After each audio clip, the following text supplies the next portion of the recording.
Olá, amigos. Estamos reunidos mais uma vez para o programa Direitos e Deveres, Cidadania em Ação, organizado pelo Instituto Prolerges, sempre com o objetivo de levar informação, trocar conhecimento e fortalecer os laços de cidadania.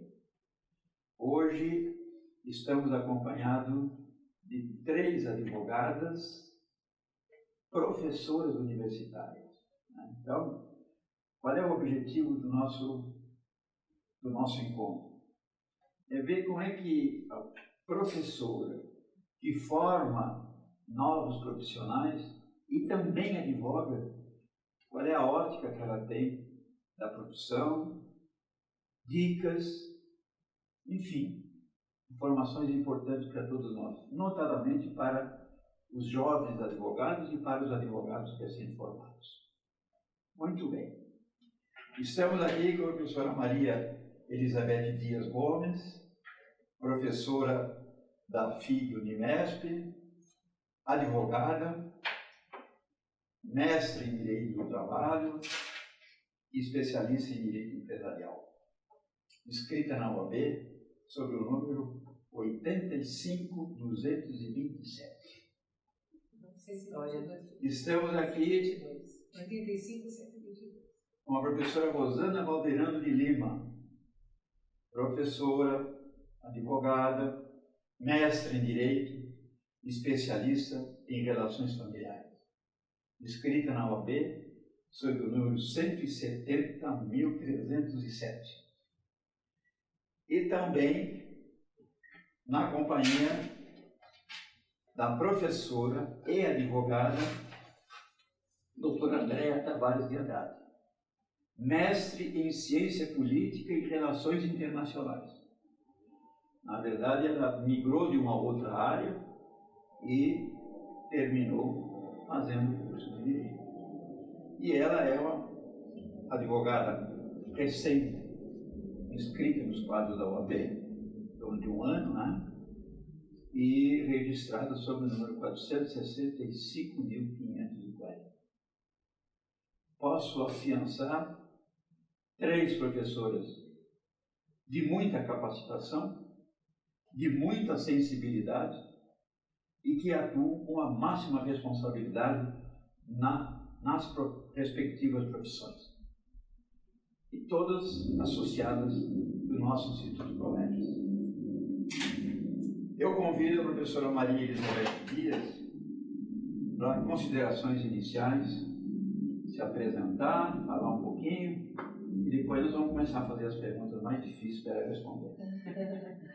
É um prazer estar aqui, nesse centro que é uma referência para todos aqueles que são associados, e dizer que o direito é uma ciência imprecisa, porém nós aprendemos diariamente, como professores, como advogados que somos, e principalmente levando essa esperança de justiça, sobretudo na minha área, que eu trabalho com direito do trabalho, e é uma área em que se enfatiza a justiça social.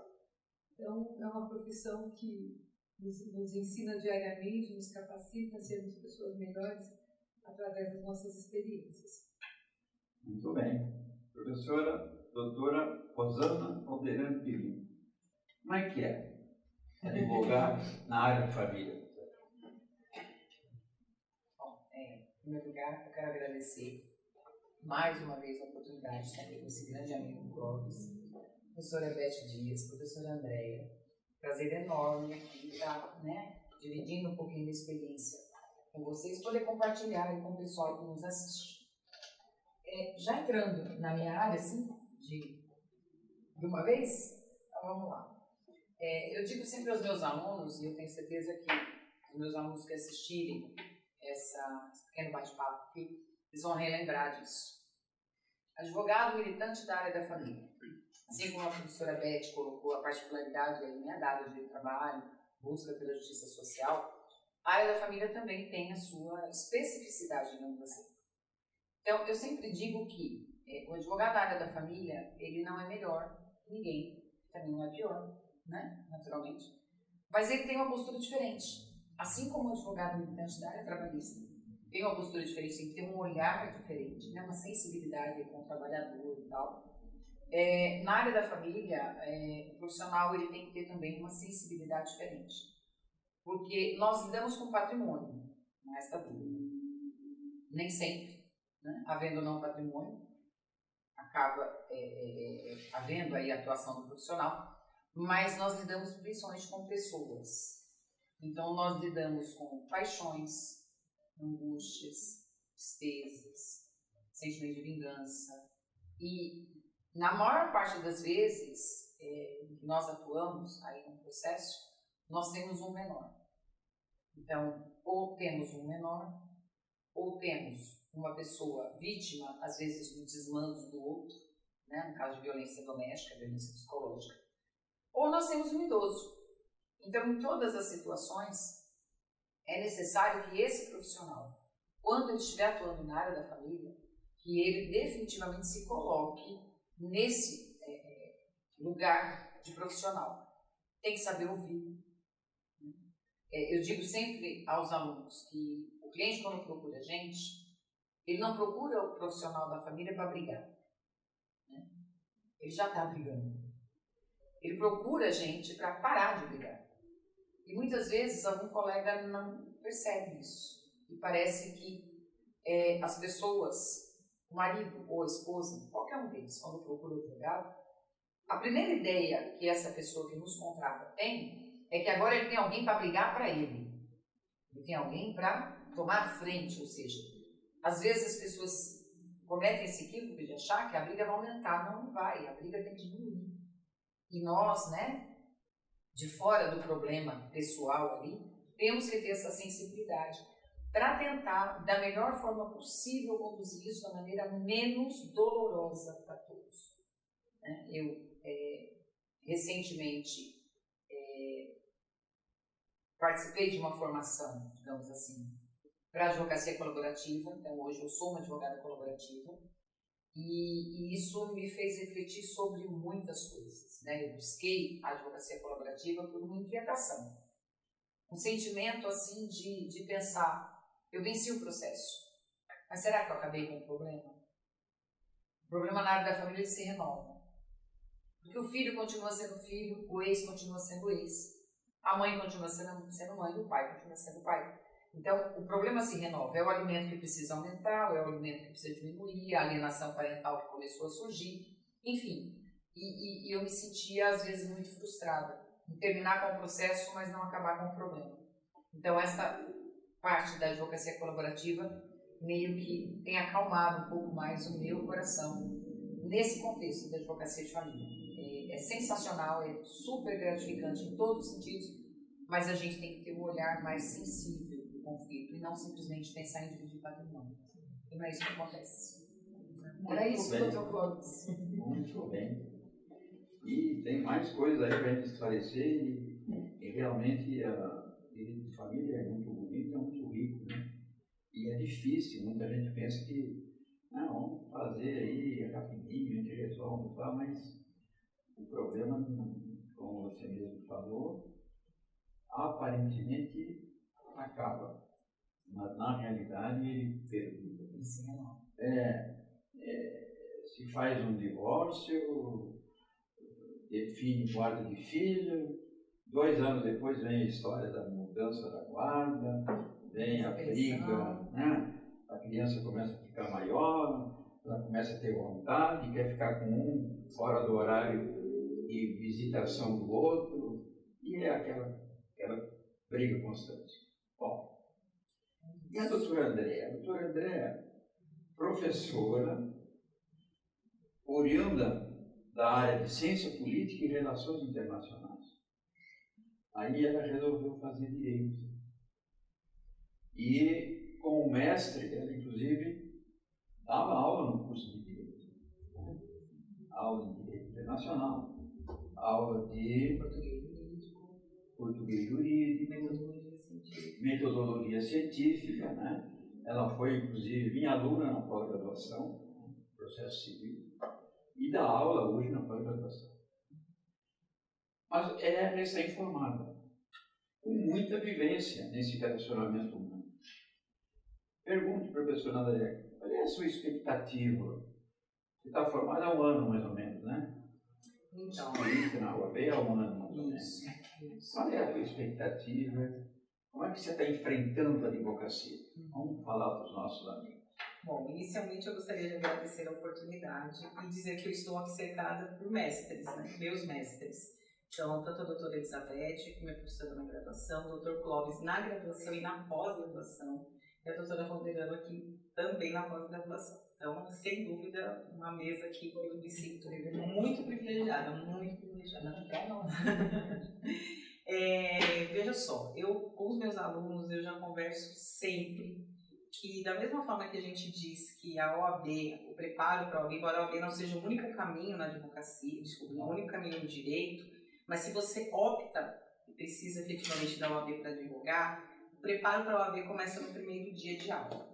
E o preparo do profissional que você vai ser, sem dúvida nenhuma, também começa nos bancos, né, acadêmicos. Daí a necessidade de efetivamente levar a sério as diferentes disciplinas. Porque ao longo do curso você percebe que elas vão se aglutinando e trazendo fundamentos para o seu exercício profissional. Em quase um ano de advocacia, eu tive, logicamente, e agradeço muito a Deus, o privilégio de ser convidada antes da minha formatura para fazer parte de um escritório. Então hoje eu sou sócia juntamente com outros 2 advogados, um advogado e uma advogada. Este advogado tinha um pouco mais de experiência, tem na realidade um pouco mais de experiência que nós, a minha sócia um pouco mais, e eu que cheguei para somar. E o que acontece? Nós temos um escritório que ele trabalha de forma múltipla, mas nós obviamente vamos nos identificando e atuando naquelas áreas que nós efetivamente optamos. Eu particularmente optei pelo cível, que na realidade as pessoas às vezes confundem e acham que é só direito civil. E tanto é que às vezes você vê assim no escritório, trabalho como direito, escritório cível e trabalho. Não, o trabalho já faz parte do direito cível. Então, eu particularmente em um ano já tenho processos na área de família, no direito do trabalho, no direito internacional também, porque essa parte migratória, naturalização, efetivamente eu também já trabalho. E o que eu tenho aprendido com tudo isso? Primeiro, que ter tido o cuidado com a formação, para mim foi realmente um diferencial. Não sei se a idade ajuda muito, mas quando você faz uma faculdade sabendo que você quer ser um profissional e atuar com seriedade naquela área, você se prepara desde cedo. O que a gente chega no mercado do trabalho e recebe? Eu não sei aqui os meus amigos, mas eu recebo diariamente mensagens e propostas de coisas milagrosas, que eu particularmente não acredito. Então, é mais ou menos assim, você abre uma rede social, fique rico, milionário em 1 mês, milionário em 3 meses. Meus queridos alunos, minha querida audiência, isso não existe em área alguma, e no direito, muito menos. Os comentários agora recentes das minhas 2 amigas aqui falam da seriedade, da ética, do cuidado que você precisa ter com o cliente. Então hoje os escritórios estão enveredando porque eu enxergo que a advocacia em massa, não é para a massa, é no sentido assim, tudo muito industrializado. São aquelas petições prontas, onde você ouve muito mal o seu cliente, acha que o caso se adequa àquele formulário, que vira um formulário, e você preenche, e não é assim que funciona. Cada caso que eu tenho no escritório que está sob a minha responsabilidade, seja na área de família, seja no direito do trabalho, ou seja alguma questão relacionada à naturalização de estrangeiro, adoção de criança no estrangeiro, qualquer coisa nesse sentido, os processos que eu tenho hoje, eu lhe digo, cada situação é distinta. Às vezes, no direito do trabalho com a doutora Beth, eu tenho certeza disso. A reclamação é uma reclamação. O pedido de insalubridade é adicional de insalubridade que aquele cliente não recebeu. Mas quando você pega o caso concreto, muitas vezes ele se desdobra. Teve um acidente de trabalho no percurso, a insalubridade dele não é no percentual que ele gostaria que fosse, que é a máxima. E como é que você vai pegar um formulário pronto e preencher? Então, o que eu gostaria de deixar aqui é que, o primeiro ano no exercício profissional, ele continua a ser um ano de aprendizado. E vai continuar sempre, como a doutora que falou, a doutora Beth, a doutora Rosana, o doutor Clóvis. Antes de nós começarmos essa entrevista, estávamos aqui trocando informações com o doutor Clóvis e sempre aprendendo com ele. Então, queridos amigos advogados, estudar é para sempre. Se vocês decidirem ter um escritório, que eu particularmente entendo como uma excelente oportunidade, tenham com o pé no chão. Não pensem em criar aquela ideia do prédio mais caro, os móveis mais pomposos, não. Aprenda também a discernir aquele cliente que ele precisa efetivamente do cafezinho, do seu tempo, ele quer ser escutado.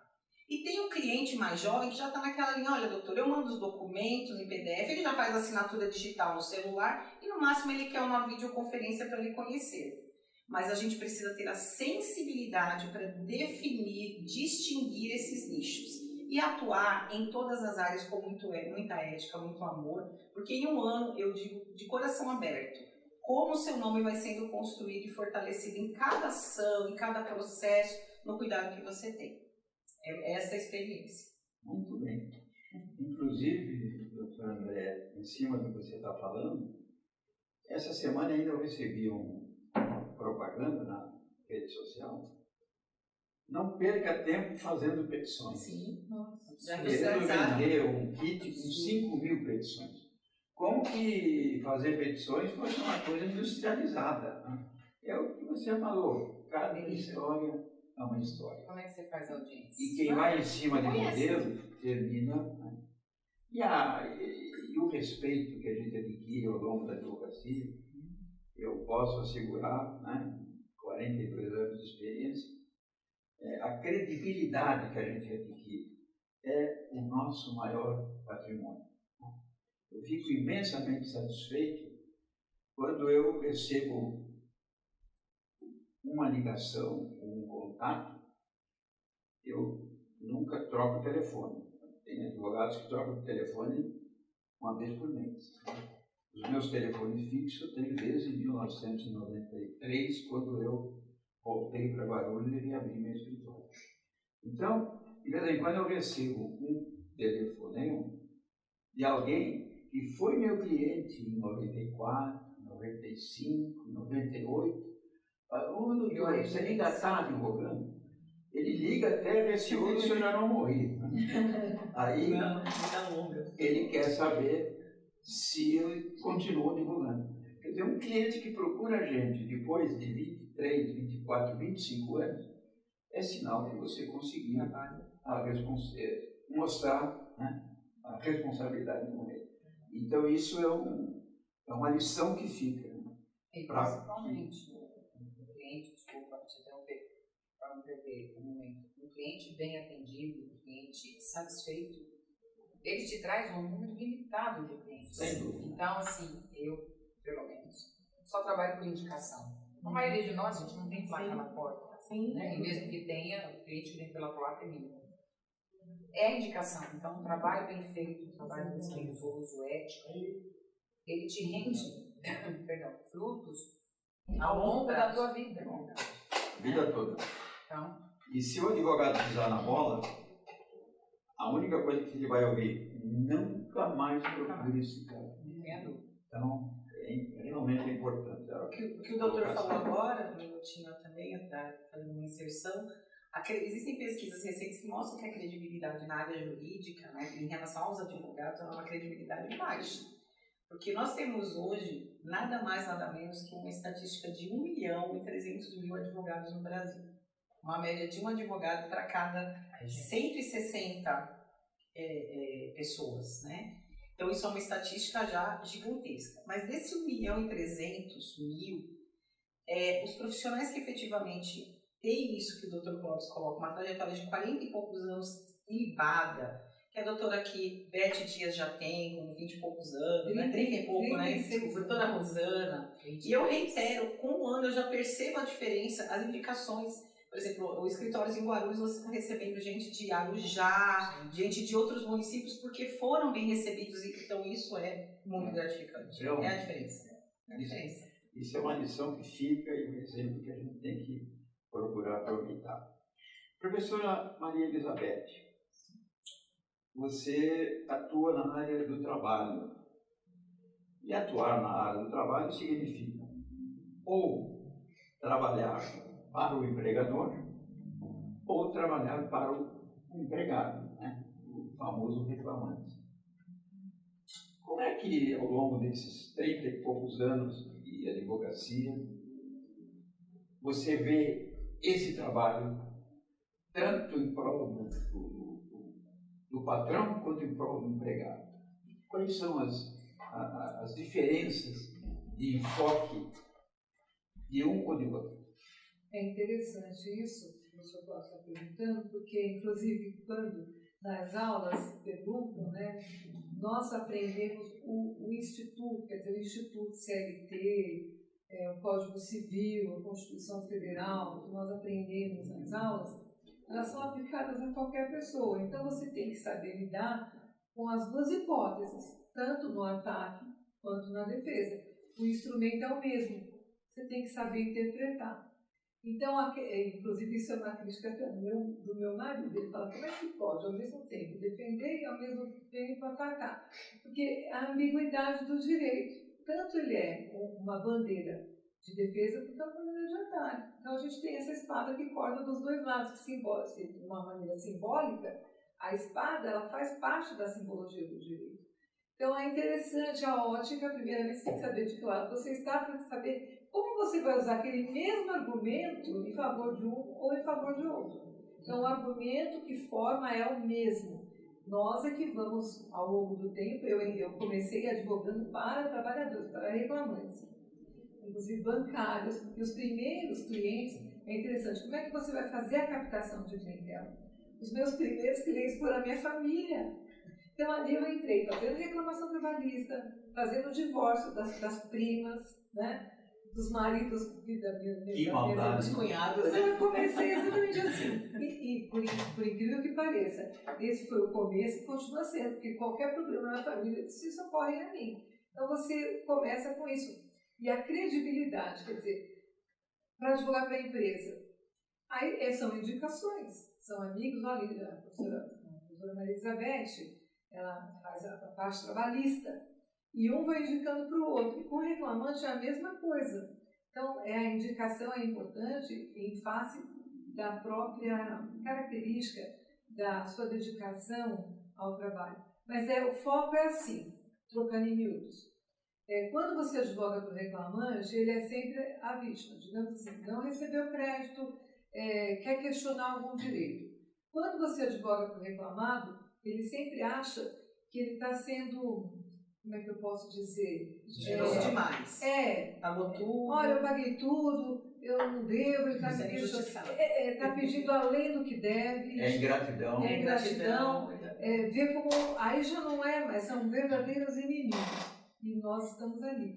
E temos que manter essa postura profissional, não importa de que lado estejamos, mas é sempre o empregado tem essa visão de vítima, não é que seja, porque os princípios do direito do trabalho já são princípios norteadores de uma hipossuficiência da parte do trabalhador.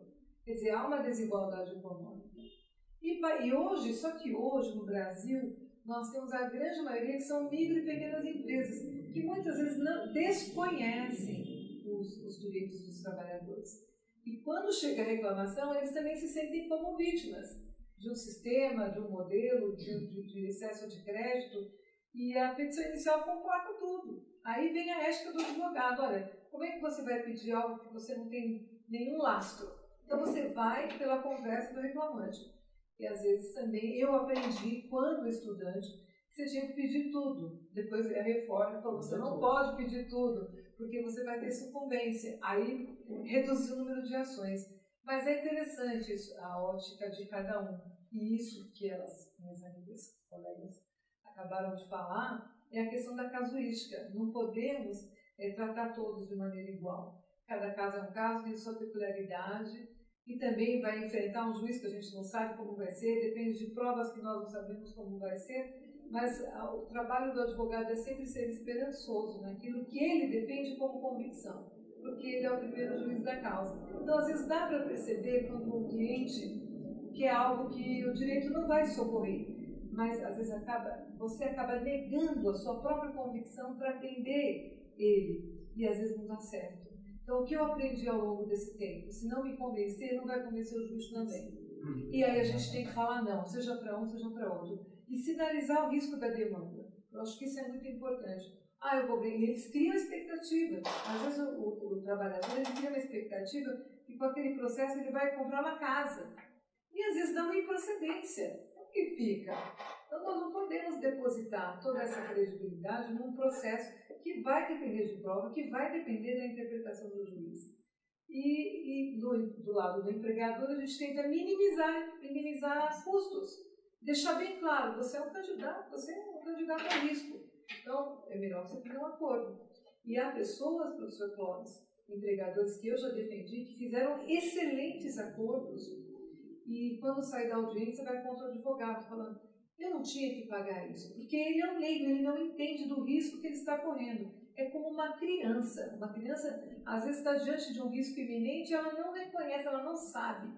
E o empregador é a mesma coisa. Então, eu já perdi cliente, perdi mesmo, porque fizemos um bom acordo e ele entendeu que não foi um bom acordo. Ele se livrou de um grande problema e para ele achava que ele subestimava o problema e subestimava o resultado do processo.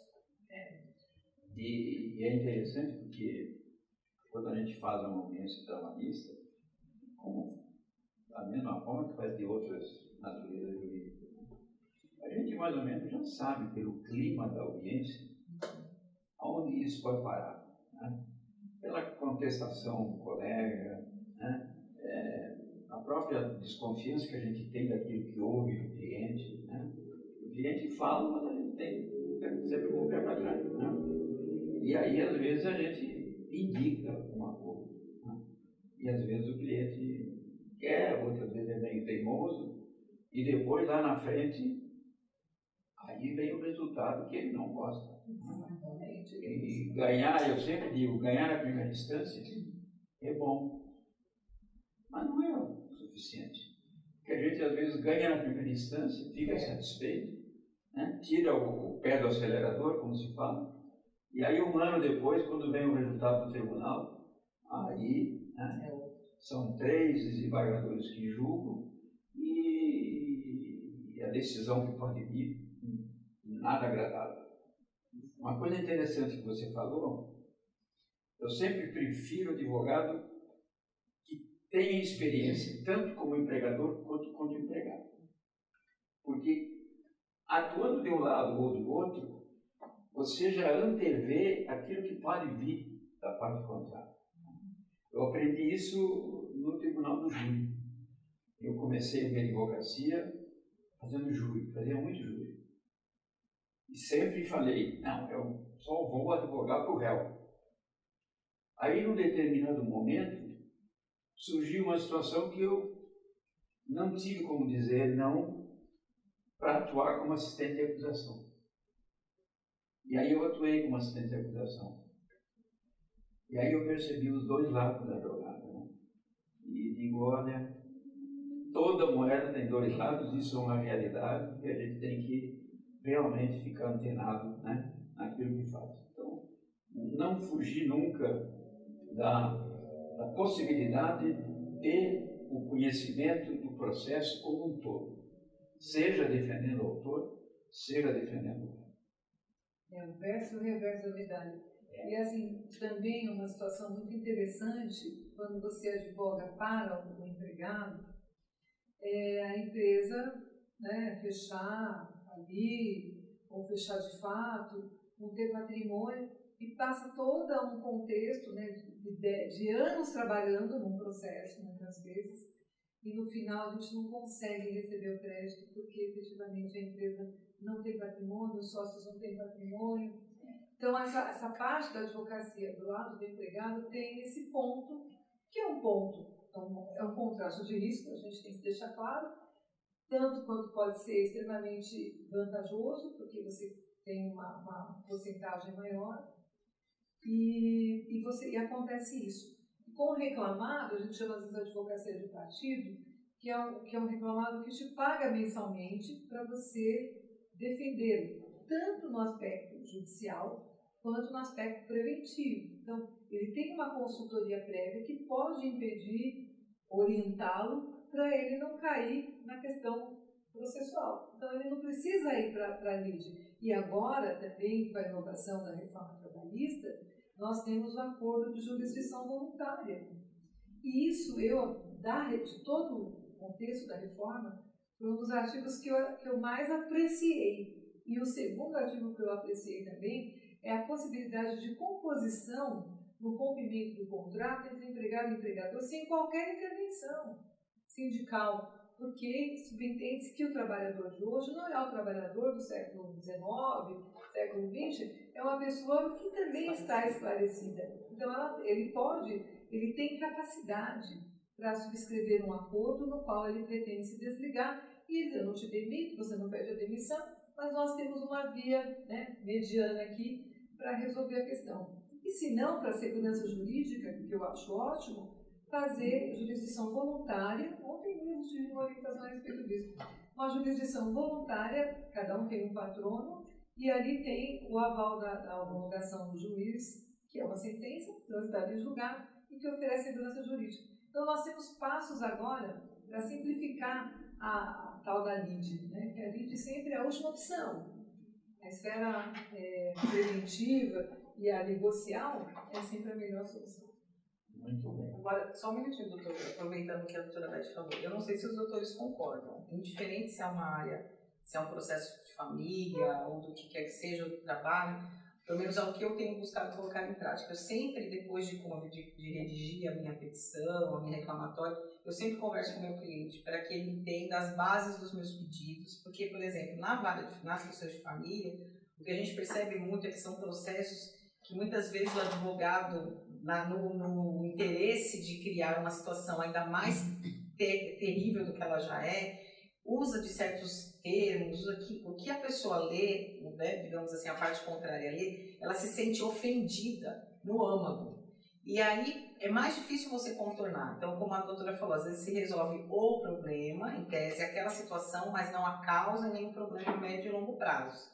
Então, eu sempre procuro que o meu cliente enxergue aquilo que está sendo argumentado, para depois dizer: olha, não foi bem isso que eu quis dizer, não era desse jeito. E eu acho que isso funciona bem, porque pelo menos eles estão cientes do que vai ser apresentado em juízo.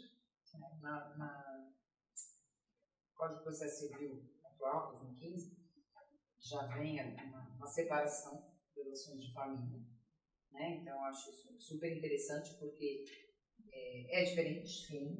Você não está lidando... O casal pode não ter um centavo, e ainda assim existe conflito, né? Porque existe nome, o existe cachorro, filho, o animal e tal. Então, o CDC 2015 trouxe aí essa inovação de que nas ações de família não vai a contrafé. Porque a pessoa recebia a petição inicial e às vezes não dava tempo nem chegar o dia da audiência, eles já tinham se matado antes. Como você falou isso da minha mãe? Como você falou isso de mim? Então, hoje, a ideia, e me pareceu muito feliz, as pessoas criticaram, né? Não, porque isso fere contraditório. Não fere. O processo é digital, tem a senha. Mas a ideia é que, no momento que essa pessoa for acessar, e essa pessoa, às vezes, mais leiga, e que não consiga, às vezes, nem acessar o sistema, que ela procure um profissional. E o profissional, aí vem a questão ética novamente. Chega para mim o cliente. A parte contrária disse cobras e lagartos. Não é o meu papel instigar isso. O meu papel é dizer: olha, infelizmente existem profissionais que adotam esta prática. Isso não quer dizer que a sua ex ou o seu ex disse isso, né? Eu já tive situações assim absurdas de pegar uma petição e ter os palavrões. Não, porque ela xingou minha mãe disso. Não, porque xingou meu... Isso é um filtro. Só põe gasolina. Só. Veja só, gente, a linguagem que se usa na petição é uma linguagem técnica. Não é uma linguagem coloquial, principalmente, né? Então, esse filtro a gente precisa ter. Pegando o gancho do que o Clóvis estava colocando aqui, que a doutora Beth também colocou, que o cliente, muitas vezes, ele não tem ideia do risco. E ele acha que fazer um acordo é ceder. O acordo, ele muitas vezes é bom para os dois. Tem de ser, né? E aí, me colocando mais uma vez como advogado colaborativo. Olha, a advocacia colaborativa é fazer o acordo antes do processo. Ou seja, o acordo tem que ser bom, porque senão ninguém faria o acordo antes do processo, né? A pessoa tem uma ideia equivocada, muitas vezes, por quê? Porque ele ingressa com uma ação na justiça. Ele tem um processo na justiça. E ele está aí, de forma equivocada, acreditando que o que vem de lá é justo. Ele tem um processo no judiciário. Ele não tem um processo na justiça. Porque o que vem, às vezes, é justo, às vezes não é. Depende de uma série de elementos. Prova. Você pode ter todo o direito do mundo. Você não provou, você não tem nada. Né? O alegado não provado é como não alegado. Então, a pessoa vai ao judiciário achando que vai encontrar necessariamente justiça. Então, ele acha que, como ele entende injusto pagar aquele valor, como ele entende injusto ceder naquele direito de convivência da criança ou em qualquer outro aspecto, a questão da justiça também aí com ele é muito subjetivo. O que um acha justo, o outro acha que não E é. também o detalhe, aproveitando o gancho que você está deixando, o grau de litigiosidade, né, dependendo da forma em que houve o rompimento de uma união familiar ou o rompimento de um contrato de trabalho, existe muita raiva, existe muito sentimento. Então, claro, a parte ela não entende o critério racional do direito, a lógica jurídica, ele não entende nada disso.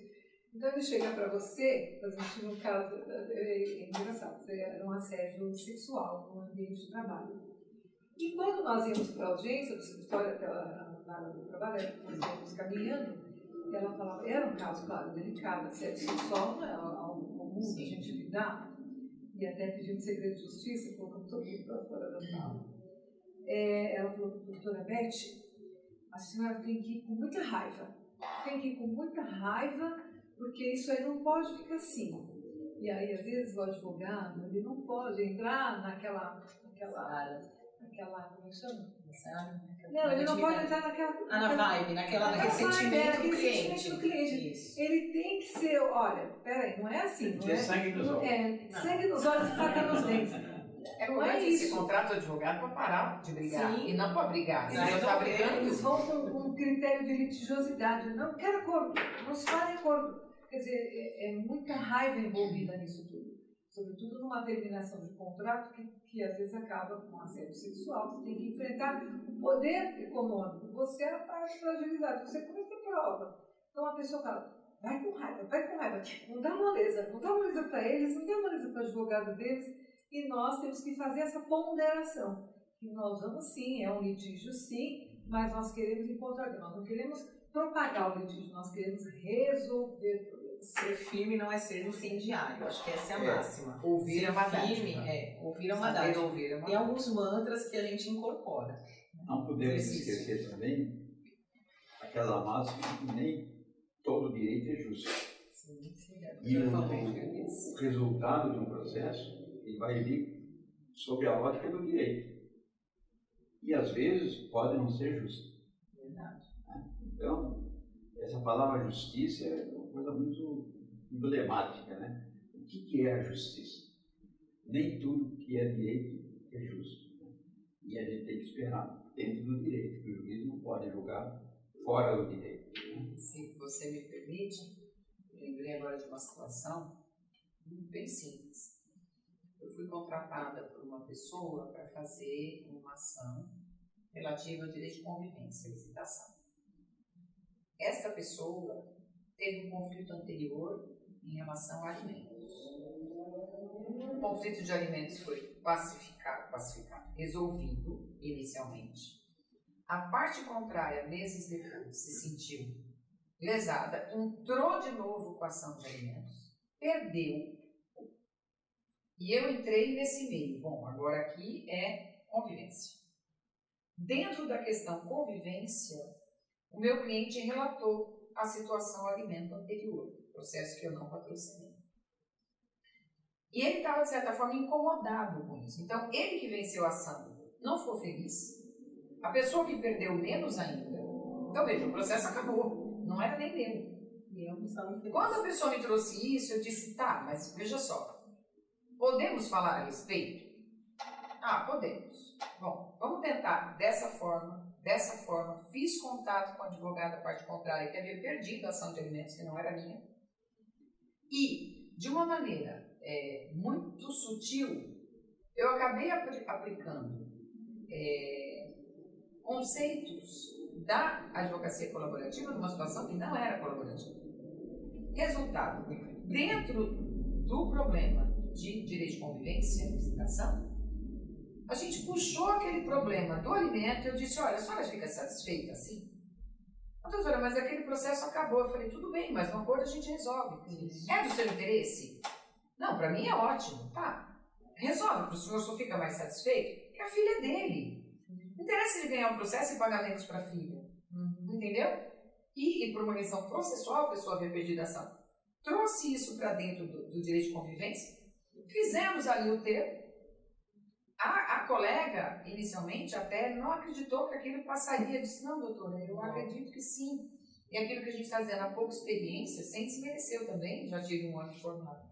Já tive um mês de formado, um dia, todo né? mundo, né? Todo mundo, o Clóvis também, que está 40 e tantos. O Clóvis também teve o primeiro dia da advocacia. Então, eu acho que assim, a gente saber acolher, saber respeitar o colega e tratar de uma maneira ali mais próxima daquilo que é o interesse do cliente, isso não é ser fraco. Isso não é ser um advogado, como o pessoal vulgarmente, é muito mole. Não. Que é o que eu digo para para o pitbull. Tem que ser pitbull. Eu digo ao meu cliente, no primeiro dia, a doutora fez uma colocação interessantíssima de mostrar a petição, de falar a respeito. No primeiro dia, o Clóvis conhece o meu trabalho. Eu digo para o cliente, não aceito provocação. Não bato boca, não dou espetáculo, eu não sou artista. Se o colega da parte contrária bater na mesa, der pirueta, virar de cambalhota, eu continuo do mesmo jeito. Eu não vou brigar com ele, xingar a família dele, pegar aquele conflito como pessoal, fazer uma bagunça na sala do juiz. Desrespeitosa. Não, o juiz fica olhando assim e pensa, meu Deus, o que é isso? Então eu já aviso o cliente no primeiro dia. Serve para o senhor? A minha discussão é no papel, com base em prova. Se tiver, eu vou brigar até o fim. Agora, bater pé, dar pirueta, fazer cara feia, ofender o colega, bater na mesa, desculpa, eu não vou fazer isso. Então, se o senhor está esperando o dia da audiência, um show, contrate um artista.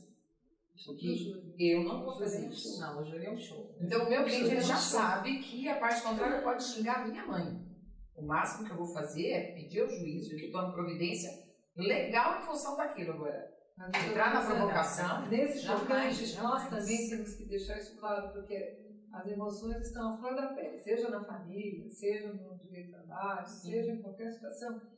Nós temos que falar, primeiramente, o juiz fala com o advogado, ele não fala com a parte, a não ser quando está no depoimento pessoal. Né?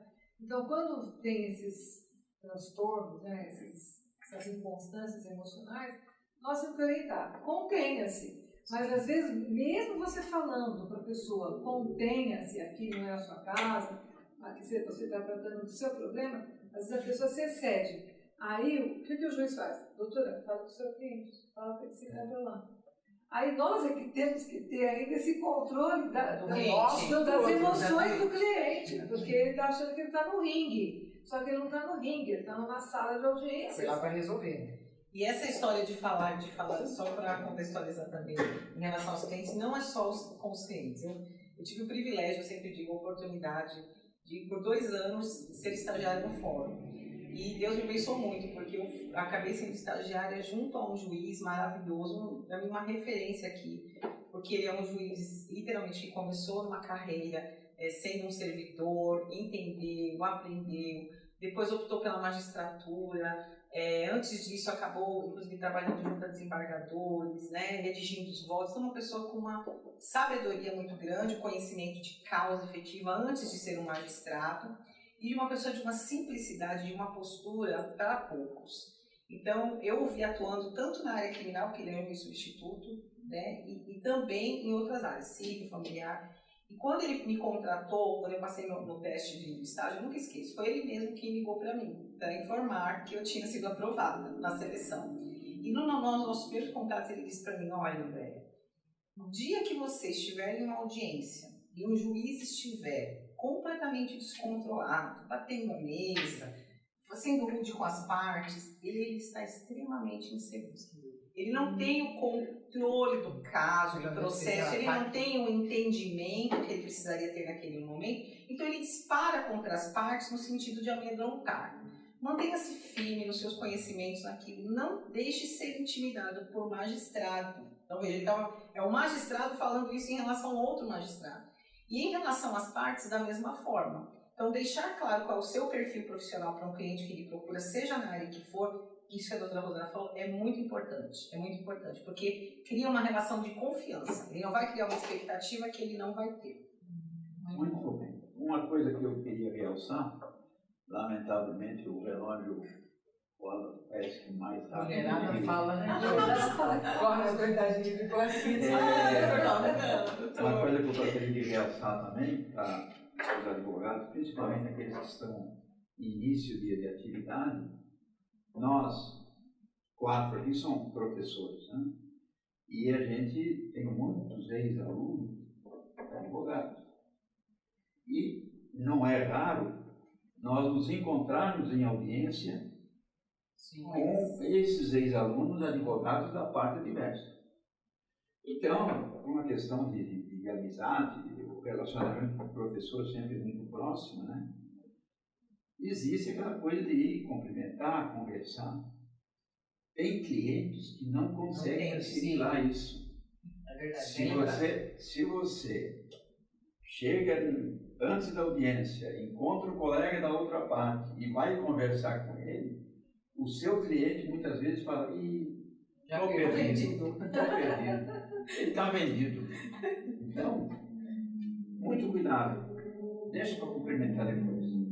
Não ir tomar café no bar antes, não dá muita risada com o advogado da outra parte, beijinhos e tal. Faz aquele atendimento, aquele cumprimento formal e deixa para um contato mais pessoal, matar saudades, ver informações, depois da audiência. E fora do alcance dos olhos do cliente. Porque isso eu já tenho tive situações em que eu percebo que, né, a pessoa fica desconfiada. Principalmente se ela perder a ação. Se o cliente nosso perder a ação. Isso vai com o magistrado, viu, doutor? Porque tem gente que já faz o contrário. O colega que quer ser amigo do magistrado. Isso também não é de bom tom. Não é de bom tom. Nós teríamos, obviamente, não é de bom tom. dezenas e dezenas de histórias para contar, né? Sim. Pela história que a gente tem ao longo da vida. Mas, professora Elizabeth, vamos para a nossa rodada final? Sim. Temos aí um minutinho para cada um. Sim. Para as nossas considerações finais. Podia fazer disso uma série, né? Marcar. É a ideia. As considerações finais, primeiramente agradecemos ao Sr. Clóvis, que é um querido amigo, um incentivador da pesquisa, e sempre oportuniza, né, para todos nós essa possibilidade de falar a respeito do direito. O direito é uma ciência intrincada, mas também é uma ciência notável e é maravilhoso, gente. Se vocês puderem fazer direito, eu oriento, né? Eu acho que nós temos um caminho feliz pela frente, sobretudo quando temos resultados positivos ou negativos, porque todos nos ensinam, nós somos eternos aprendizes. Então, aqui, por maior que seja a nossa experiência, o nosso tempo de trabalho, nós vamos continuar sendo aprendizes. E a ciência é maravilhosa. Então, eu convoco quem estiver ouvindo, quem não fez direito, faça direito. Tem aqui exemplo de professores, de aluna que se tornou professora, de professora que se tornou aluna, porque é notável, é um caminho que se descortina a cada caso, e eu digo que eu posso me dizer que eu sou uma pessoa feliz. Feliz não é sempre quem amealha a riqueza, mas quem gosta do que faz.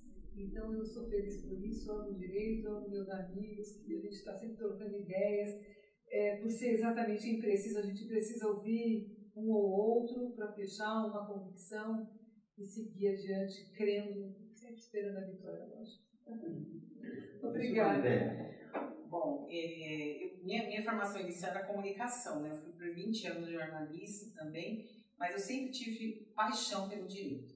E Jung, ele fala muito disso, né, na psicologia, que a paixão nos move e direito faltava a oportunidade para eu cursar. O que eu posso dizer é um mantra que eu repito para os meus alunos, que todos deveriam ter o direito de cursar direito, indiferente à opção, seja para o exercício da advocacia ou para uma outra condição como operador do direito, ou mesmo para o conhecimento. Direito constitucional, por exemplo, direito do consumidor, o direito civil, são áreas que deveriam estar presentes na formação do ensino fundamental, no ensino médio, porque as pessoas certamente se tornariam pessoas mais participativas na sociedade, sem dúvida, e também aprenderiam mais sobre os seus direitos, aquilo que efetivamente precisam pleitear do Poder Judiciário e não da Justiça, como a doutora Rosana muito bem colocou, e o doutor Clóvis, a justiça que é entregue àquele litigante, àquela parte, não necessariamente representa a melhor decisão, a decisão mais acertada, obviamente. Então, o que eu gostaria de deixar para vocês é que os que estão começando, alunos com quem eu venho lidando no dia a dia, alguns com quem eu tenho a grata alegria de encontrar, não é necessariamente fácil, ninguém disse que seria no primeiro momento, mas eu também acredito, sou dessa mesma ideia de que nós somos eternos aprendizes. Se o que estiver te movendo é o preparo que continua de forma diária e a paixão, o amor ao que você faz, efetivamente você vai ser feliz. Você vai ser um instrumento de promoção social. E isso dá uma gratificação, gente, que literalmente é incalculável. Ela não se reflete em honorários. Ela se reflete na nossa essência, naquilo que somos e naquilo que nós nos transformamos diariamente. Então, esse universo jurídico, sem dúvida nenhuma, é apaixonante. E todos, indiferente à idade. Olha, eu tenho alunos que se formaram aos 75 anos. Inclusive, uma aluna específica que vinha de uma área de educação, era professora, tinha sido diretora de escola e se formou com mais de 70 anos e foi aprovada na UAB. Eu tive um aluno refugiado, que está hoje em dia advogando, inclusive em São Paulo, inclusive para os seus pares, para os seus nacionais. Então, este é o exemplo de pessoas que conseguem, basta você querer, desejar e realmente abraçar a causa com vontade e determinação.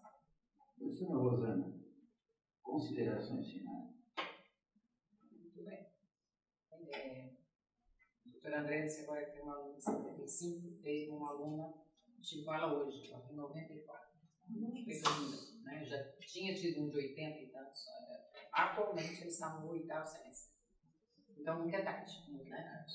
Então eu deixo aqui uma mensagem singela, se me permitem aqui, aos alunos, aos acadêmicos, aos estagiários.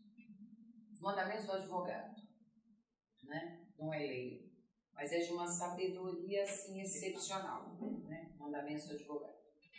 Aos alunos ainda, me valendo aqui de um dos mandamentos do advogado, estuda. Porque se nós aqui não estudássemos, com exceção da doutora Andréia, mais privilegiada que nós estaríamos no Código de 16. Então, nós não seríamos mais advogados, né? A gente começou a estudar o Código Civil de novo. Então, estude. Né? Aos colegas advogados, com todo respeito ao colega. Né? A gente tem sempre que respeitar o outro profissional. Ele pode não estar no bom dia, ele pode estar com algum problema, ou ele pode não ter a mesma visão que você. Então, existem várias verdades no judiciário. E a parte, né? Ouça o seu advogado. O seu advogado disser para você, não faça isso, não faça. Né? Seja um cliente obediente. Isso é bem interessante. Quando o seu advogado disser para você, é um bom acordo, não acha que ele está com pressa de acabar o processo. Ele tem um monte, um a mais ou a menos, ele vai aproximar a causa do mesmo jeito. Se ele disser para você, aceita que é bom, acredita nele. Agora, se você não acredita nele, aí troca. Porque a relação entre cliente e advogado é uma relação de confiança. O dia que a confiança acabar, acabou o processo. Ao meu querido professor Clóvis, digo professor porque, veja, ele foi meu professor, eu tive o privilégio de ser professora da Andréia, e o Clóvis fez uma colocação aqui interessantíssima. Eu tive um processo emblemático em que estávamos eu e um ex-aluno. E do outro lado, uma ex-professora minha com um ex-aluno meu. Ex-professora, a doutora Miriam. Então, de um lado estávamos eu e o doutor Jorge, do outro lado, a doutora Miriam e o doutor Éder. E aquilo, assim, foi de uma satisfação enorme, porque houve respeito, né? Alguém perdeu uma parte, alguém ganhou, mas o mundo não acabou e a vida continua. E o respeito que prevaleceu ali foi muito importante. Tá bom? Então, obrigada por lembrar disso, obrigada por ser meu mestre eterno. Obrigada. E é isso, gente. Obrigada. Realmente, de vez em quando, e é muito comum me perguntar, Clóvis, o que você mais gosta de fazer? Ser professor ou ser advogado? E eu respondo simplesmente, ser os dois. Até porque não dá para escolher entre um e outro, e um completa o outro. Então, a vida continua. Agradeço de coração as queridas professoras que nos acompanharam hoje, né? E certamente vamos ter outra oportunidade, né? A vida é longa, se Deus quiser, e muitas oportunidades para continuar conversando e continuar discutindo. Tá? Eu agradeço ao Renê, que nos ajuda aqui na gravação da nossa entrevista, e obrigado a todos e até uma próxima oportunidade. Obrigada.